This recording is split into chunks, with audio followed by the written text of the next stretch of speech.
How does Unity view Islam? Many of Unity's principles are not in harmony with Islamic law, but we do recognize it as a viable religion. We recognize it as one of the major religions of the world. We respect the people that subscribe to that particular spirituality. We welcome them. We have many Muslims here that come to this church. What does Unity teach about tithing?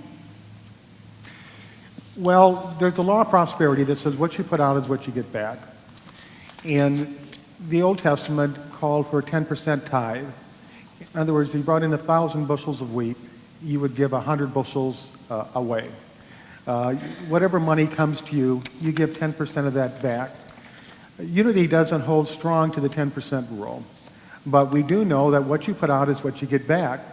And I have personally tithed 10% in my life, and I've seen results.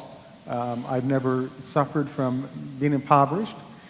And there's also times when people think that's just a ploy by the church to get more money. Well, I say try it. And I don't care if you give to this church or what charity you give to, but it's your way of putting your good into the world. If you have $10 to your name and that's it, you give $1 away. If you have $100, give $10 away. And you will see dramatic changes taking place in your life, not only in the sense of purpose you have in making the world a better place, but also you will attract prosperity into your life. Does Unity Temple believe that Jesus is the Son of God? And how should we teach our children this? Yes, Unity believes that Jesus is the Son of God. Unity also believes that every male in here is the son of God, every female in here is the daughter of God. There is only one spiritual expression in the universe, one thing from which everybody comes forth. So we're all expressions of the divine spirit. And through that, we all have the same potential. One of the most striking things that Jesus said continually is, what I have done, you can do also. What I have done, you can do also. What I have done, you can do also. He continually impressed upon the people that he was one of them. When he said, God and I are one, he didn't mean that he was God. He meant that he had a sense of oneness with God, that God was within him, that he recognized God's spirit within him to the point where there was no separation, there was only oneness. Explain what it means when they say in the Bible that we should fear the Lord. Should we really fear the Lord? I think when that phrase in the Bible, what it means is that the writer was a power-hungry person that was trying to intimidate and fear, make the people actually fear the church. God is spirit, God is giving, God is loving. There is nothing to fear in regards to God. So I'd say what that means is it's poppycock. We'll quote you on that. How or why is patience defined as faith? That would fall back on the law of divine order. And divine order simply states that everything is evolving forward exactly as it should. The things that are going on in our society right now are an absolutely perfect design for everything that's happened up to this point in time. There's a law of cause and effect. There is a cause behind everything that happens. So when we look at the term patience, what we're really looking at is that life moves at a very slow pace. And sometimes it takes generations for things to change. But if we have patience with the process, patience with the plan, we know that we as humanity and that this earth is headed for something much, much greater than what we're experiencing today. And we are here to be co-creators with the Great Spirit in making that happen. If God is so powerful and all-knowing, why doesn't he show himself so there is no doubt?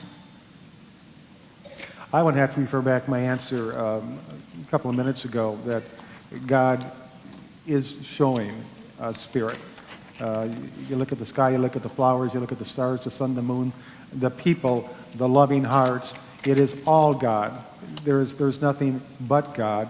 God is being shown in God's fullness. And if you look for beauty, you're going to see beauty. Is that Duke's real hair?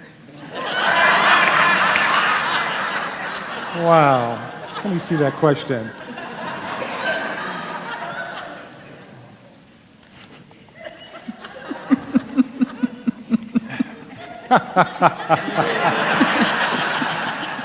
Well, what's the metaphysical meaning of that one?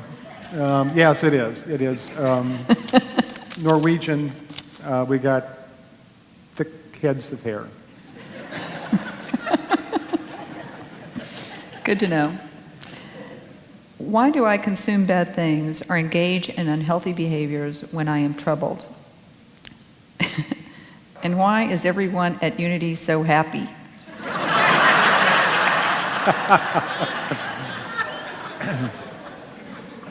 Well, I think I'll answer the last part first. We're happy because we're here.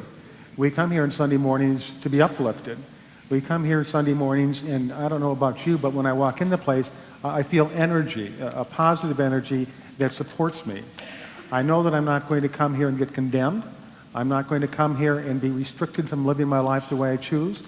I'm not going to come here and meet with adversity, but I'm going to come here and be accepted as part of this spiritual community. And that is the one thing that we hold to. Everybody is welcome. The first part was, what again? The first part of the question? Nope, hang on. Why are we so happy? Why do I consume bad things and engage in unhealthy behaviors when I am troubled? That's just where you are in the path. You know, we're all students of life. I can't repeat that enough. There's times when we get angry. There's times when we get sad. There's times when we strike out. There's times when we open our arms to embrace people. That's all part of our lesson as souls or spirits on this path of life. So I would say be easy on yourself. Love yourself. Learn from your actions that aren't productive and aren't positive, and do your best to not repeat them.